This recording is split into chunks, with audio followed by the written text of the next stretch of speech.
I'm Dan Ackerman, and we are here taking a look at the Dell Inspiron 13Z. At first glance, this is a fairly snazzy 13-inch laptop, as long as maybe you don't look too closely.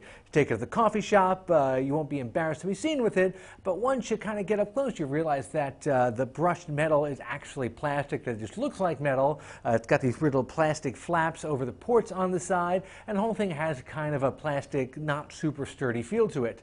That being said, this is part of Dell's Inspiron line. It's a lower cost line compared to the XPS and even Alienware laptops, and for a reasonably thin 13-inch laptop with an Intel Core i5 CPU, which is pretty good, to say that this guy costs $699, that actually makes it a pretty good bargain if you're looking for something that's kind of like an Ultrabook, but maybe not technically as thin as some of the more expensive Ultrabooks that we've seen.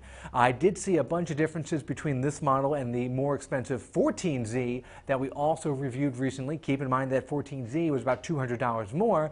In that model, the brush metal was actually metal, not plastic, and the touchpad was larger and had a nicer matte surface to it. This smaller touchpad is just sort of imprinted into the wrist rest. Otherwise, though, these are very similar machines. So if you're looking for something that is just about Ultrabook thin and you can carry around with you and has mainstream power in that Intel Core i5, but you don't want to spend a lot, then for $699, I think that the Inspiron 13Z is a fairly reasonable compromise if you're looking for a budget but nice-looking 13-inch laptop. I'm Dan Ackerman, and that is the Dell Inspiron 13Z.